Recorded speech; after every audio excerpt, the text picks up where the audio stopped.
Why Black Panther is the most overrated movie of all time. When I first saw the movie, there was something extremely cringeworthy about the whole thing.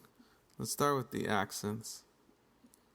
Reading an article from an African's point of view, the fake accents were a mess all over the place. This is because most of the actors were not actually from Africa. Therefore, you got a hodgepodge of so many inconsistent accents. I find it strange that Disney Marvel couldn't hire some more African actors. This is minor, of course, but this leads to a second point. Number 2. Disney paints a hodgepodge generic view of Africa, which I call the small world effect. You literally have all these African stereotypes forced into the movie. The lip plates, the neckwear, different iconic wardrobes, etc. Basically the small world effect. Number 3.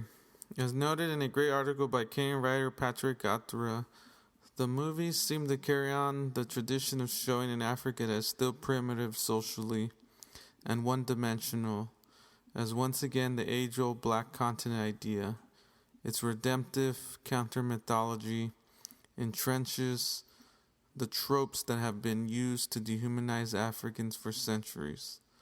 The Wakandans, for all their technological progress, still cleanly fit into the Western mods, a dark people in a dark continent. Number 4.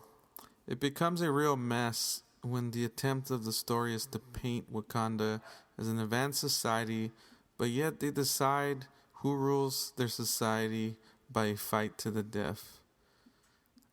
Number 5. The CGI is terrible. Now, I'm pretty sure most people agree on this. The last fight scene between T'Challa and Eric is pretty much ruined by a terrible CGI set design. And rhinos, just the scene of the Black Panther stopping a whole rhino is bad enough alone to lower the rating of this film. Number 6.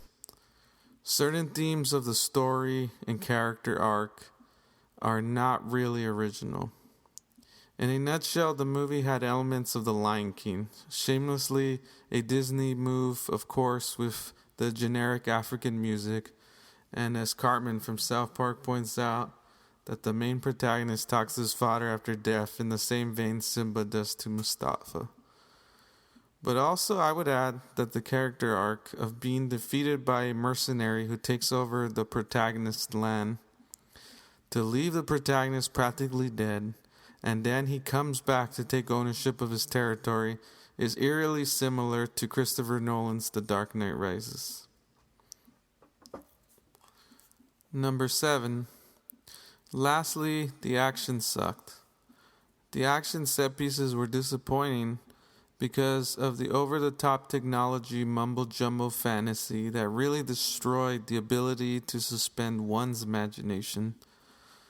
For example, the car chase scene could have been cool, but the fact that the girl is driving the car as a hologram destroys any form of suspense the action may even have. In summary, the fact that this film got away with all the terrible things that it did and managed to be highly rated by critics and make billions of dollars is truly a phenomenon I've never seen before, and marks for a very one-sided course Hollywood is taking, in which Disney quite simply cannot lose. Since this movie managed to pull this off, I'm convinced that Disney Marvel will not lose in a very long time to come. There's no telling if a flop is even seeable in the near future, because if people love this movie as much as they did, then they will love anything they put out.